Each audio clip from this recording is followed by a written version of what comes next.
And then like I said in that email, I have like my conclusion paragraph for week 6 that I'm still working on. So I'll get that into you today, and then week 2 I'll also get into you today. That's great. And that's no problem getting those in a little bit late. I appreciate you getting caught up. Um, well, it might be just you and I today, so we can have a good conversation here. Did you mind sharing with me who you looked at last week in your assignment? I did my report on Wilma Rudolph, the track and field star. And I did like a deep dive on kind of just like, so she was a really prominent track and field star in the Olympics. And not only did she deal with like racial segregation, but also gender discrimination. And just like this one moment in her like story stood out to me. It was that when she was leaving the Olympics to go back home, the governor of her hometown was setting up this big celebration because she won 3 gold medals, and the celebration was segregated. And I'm just like, what the heck? Like, this is like a celebration, and you're going to make it a segregated celebration that the star of this event can't even be with all of the other attendees of the event. So that just, it like really like stung a little bit when I was reading that.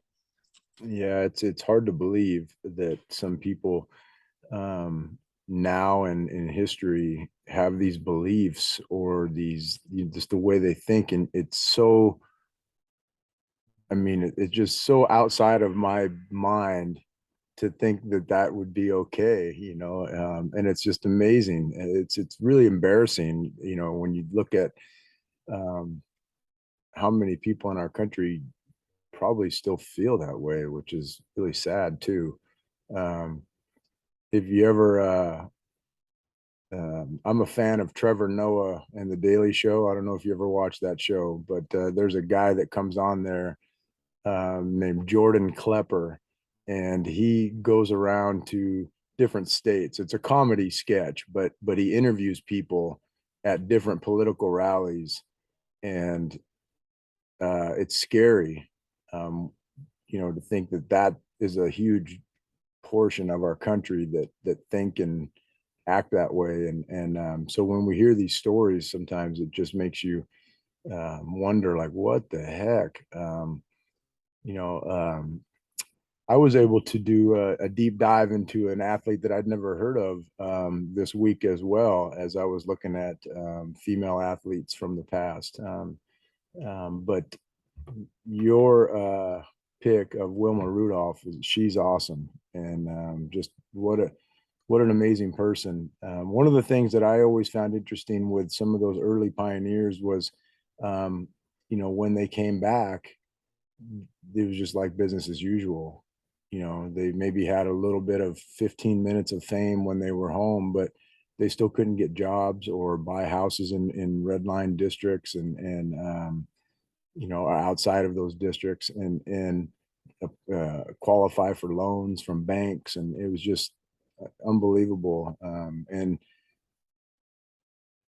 the courage, I'm always amazed at the courage and inspired by the courage. When you think of something that seems tough to you, it's relative to you and your life experiences. But when you think of something and you look at that and you go, holy cow, like how could you get through that? And it's pretty cool that sports is such a leader in that. And we're there first.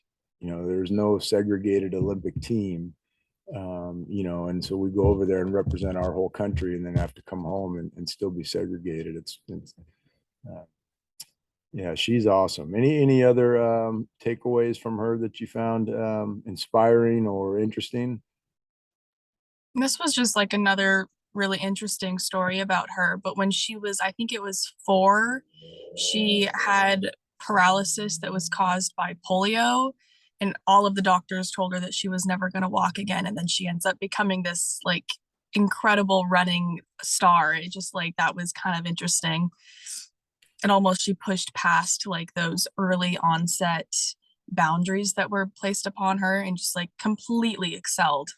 Yep. Yeah. No problems, only solutions. That's Yeah. a Yeah. mindset that is pretty amazing.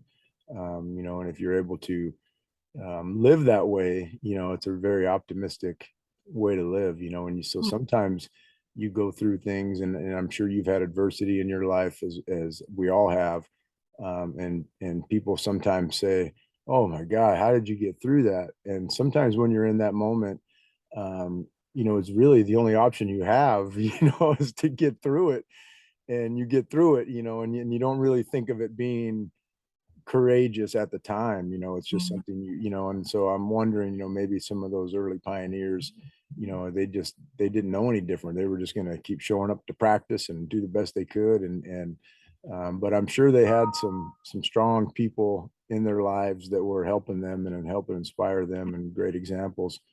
um, that's Those are great observations and takeaways from your assignment. I looked at a lady named Betty Robinson. Betty was a track star also, and this is a crazy story that I'd never heard in all my years of being in sports. But she was a sprinter and won a gold medal in the Olympics. And then shortly after that, she got in a plane crash, and this is where the story gets crazy. They thought she was dead, and they put her in the trunk of a car and took her to the morgue. And she like came to, or not totally came to, but they figured out she was in a coma. And so she, had to learn how to walk again, and go through all the trials and tribulations of this huge accident that damaged her physically and mentally. And 8 years later, she came back and won another gold medal. It's a pretty awesome story. Yeah, it's called the athlete that cheated death. I think that's what it is, or beat death, something like that. But Betty Robinson's pretty awesome story. And though she was not a woman of color, just a woman in that era, she ran in the German Olympics. I believe it was in Berlin, with Adolf Hitler and all the Nazi soldiers, and they won the gold medal, I believe, in the 4x100 meters. And so just lots of courageous stories like that, and it's fun to look back and see, because it is inspiring. And so when you say, my worst day is equivalent to your worst day, and it is, because that's your worst day and that's my worst day, and that's all we know. And then, but when you look at somebody that their worst day, in your mind could be like way worse, it inspires you, and it gives you examples of people that can get through stuff, with a positive attitude or great work ethic or great support, or just sometimes with none of that, and they just make it happen somehow, and it's pretty amazing. Always interesting how sports interacts with that. Um, well, this week we're going to kind of talk about one more, because what we've done is we've talked about kind of race and sports as a group, gender and sports as a group, and now we're going to kind of go into an area of, I guess it would be like advertisement and endorsements. And so when we think of athletes endorsing products, it's pretty common these days to see commercials, especially if there's a sporting event happening. The commercials that are in that sporting event, typically you'll see some athletes in some of those ads endorsing products, or sometimes even their own product. And I'm sure, so if there's some that jump out, like when you think of athletes endorsing products, what comes to mind when you think of that? I mean, I just think of like all of the insane, like crazy Super Bowl ads that sometimes have nothing to do with the actual ad and it's more, or like the product, and it's more just like having the face to go along with the name.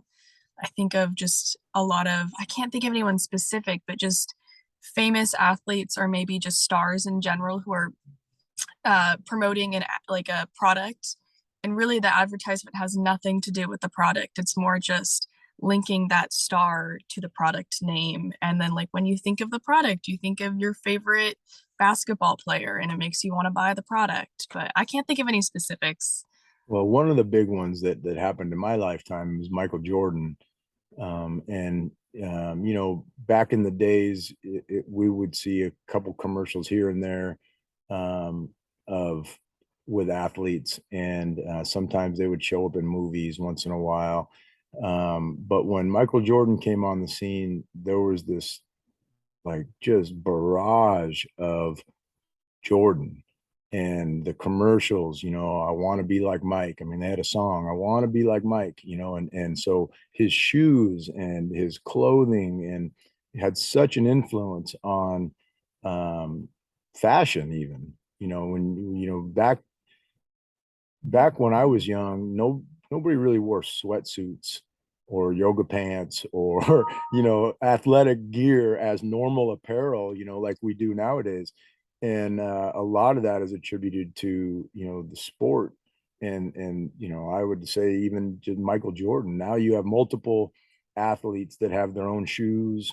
They have their own mitt, for baseball, or their own bat. Um, and it's big business, and it may seem kind of silly, like that, you would see your favorite athlete using a certain kind of soap or lotion or uh, shoes, and then you'd go, man, I got to get those, if they're using them, I got to have them. It's silly, but it works. And they make money, and big money, and now um, just recently, they agreed to start paying college athletes for their likeness. And so that's a whole nother, that could be a whole class, a whole semester class about that topic. But what's happening now is schools that are in areas that have big advertising and big media. So you think of the major cities in the United States, and the richest areas in the United States, those areas, their programs are going to get even better because there's more advertisement and likeness options. And so some athletes are making like unbelievable money. Even high school kids are being recruited now by colleges. And part of the lure is that if you come to USC, for example, you're going to be locked into all the media in LA, and so you're going to make more money in addition to getting your degree and playing college football than if you would if you went to a college that wasn't in a huge media city. But this goes back way longer than Michael Jordan, and sometimes it's funny to look back at some of the ads that and some of the endorsements, because sometimes I ask myself, like, does this guy really eat Doritos?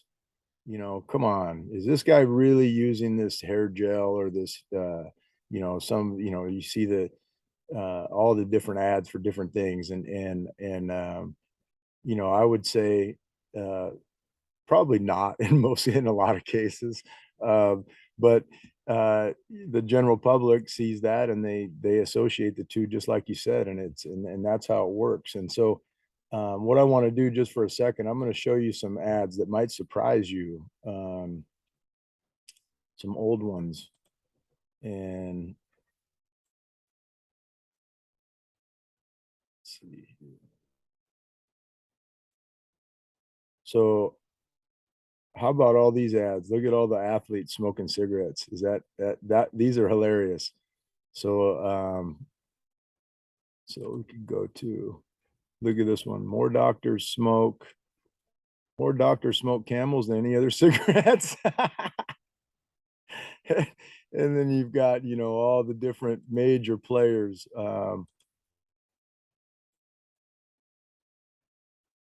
all having their cigarettes. And there's a lot of these ads. Um, you can see, look at them all. There's one of my favorite. Here's one where Ronald Reagan, our future president. So this is when he was, I think, just a senator, but he had played football at USC, had been in a couple movies, and then was. But these ads are hilarious. When you think back now, you go, "Oh my gosh, they're advertising these." Here are some other ones that are kind of classic. You know, hot dog commercials, OJ. These were really popular commercials back in the day. Um, we've got guns, cigarettes, food. One of the all timers was Muhammad Ali used to do these commercials for roach killers and decon roach traps. And, it was like in the George Foreman era. And George Foreman, I don't know if you're familiar with, are you familiar at all with George Foreman, Piper? So George Foreman was a boxer in the Muhammad Ali era, and he then went on to he came back when I think he was almost 50 years old and won the heavyweight championship. But what he's probably equally known for is he has all these things he sells. George Foreman cooker, which is like a panini maker, and he's got like all these George Foreman products, and he's made, I think, way more money doing that stuff than he ever did being a multi champ. And so some of these are just super funny to look at. One of the ones that I thought was really funny that I can't, it's not popping up here, but it had a list of the whole lineup of the New York Yankees and this year that they won the World Series. And it had pictures, they were all smoking, and they were saying, every one of these championship players smokes these cigarettes, be like them and smoke these cigarettes. Um, here's another one, you're playing basketball and then you're having some cigarettes. Um, So some of these are hilarious, but you look back and it goes way back. You can see some of these ads are really, really old, and they're kind of funny when you look at them. But it's the examples that, how long ago it was that, that athletes realized that they could make a living. And back in those days, professional athletes made very little money. So, a lot of the people that you just saw in those old ads, they had jobs in the off season, and sometimes jobs during the season. It was nothing like it is now. And so they really relied on these little endorsements to make a living and be able to continue to, afford to be a professional athlete. Um, can you think of any ads other than the Super Bowl ads that pop into your head with athletes right now? Now that you've had a chance to see some of them? What about, do you see any influence with athletes and, let's say, music?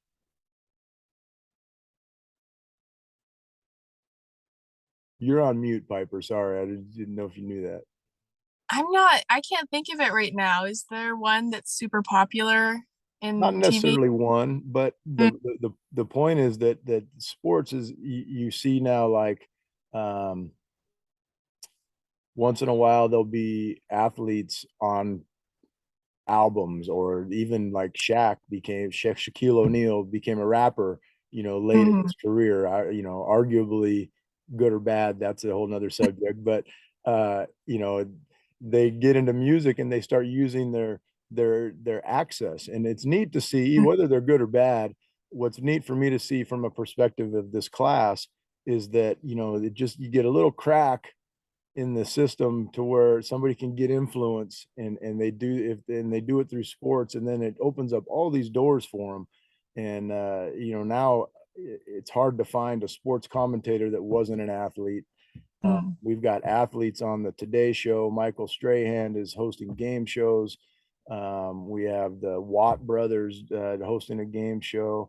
um, and so we're seeing all this seep into not only just um, the advertisement dollars, but also jobs within entertainment, from that same access point, which is um, which is neat to see, because people are using that vehicle. And that's what we sometimes, we talk about, what does Santa Rosa Junior College do for a student athlete? It's a vehicle, and sports is a vehicle. And so we have guys, say, on our football team, that may not like going to school, and but they want to play college football and they want to have a career someday and they want to have a real job and have a degree, even though they don't like the school, or maybe they couldn't get into school out of high school. And athletics is a vehicle for them to gain access at that level, to gain access to a college, because if you're an athlete, and somebody's recruiting you, they help you get into school to those schools, and so it's a vehicle, and to see athletes use this vehicle repeatedly, all the way back, going all the way back. Um, that's what's interesting to me about this, and that's one of the reasons why I love coaching at the junior college level, because what I think that we get to do here is really empower people to really understand how to use that vehicle. Some people don't, and um, they miss out on opportunities, and so it's fun to help create those opportunities for our athletes. And so that's kind of what our assignment is this week.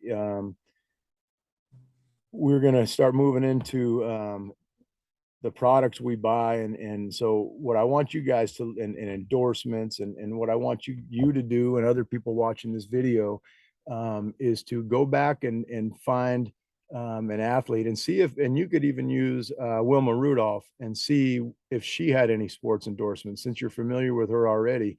But I want you guys to do some research on it, on somebody from the past that and how they use the vehicle of sports to gain some notoriety that would allow them to have endorsements of any type of products, from roach killers to tennis shoes to the Foreman grill. And then somebody currently that's doing the same thing, and just gain some insight into who those people are. And I'll have a list of kind of prompts for you to look for in your assignment. And that really is and some of it's going to be a comparison from the two. Do you see differences? What are the same? And so really we're just trying to explore some of these people, and gain some perspective. And then after we get through kind of this group of we've had three big areas or topics, we're going to start going through some decades. I think we're going to have 5 weeks left after this, and we'll work backwards, 50 years, and then work up to the 2020s with some athletes. So I hope that you're finding this stuff interesting, and you're learning about some great people. Today that's all we're going to do today, though, in our Zoom lecture today. It's going to be a little short today. So if you guys have questions, just reminders, I sent everybody an email with the updates on your grades and your assignments. And sometimes I make mistakes, as we found out with Piper this morning. So if I did, I'm happy to adjust it. And if you have stuff that you want to turn in late, go ahead and get that stuff turned in. But other than that, you guys have a great rest of your week. Enjoy your assignment, and look for some interesting ads. Some of them are pretty funny and hilarious. Some of the stuff that you'll find that just kind of make you laugh. And some of the embarrassing products that sometimes people have to buy that are endorsed by athletes are always some of my favorites. So you'll find some of those too. So best to you guys all the rest of the week, and we'll see you on next Wednesday. Bye, Thank Piper. you. Yep.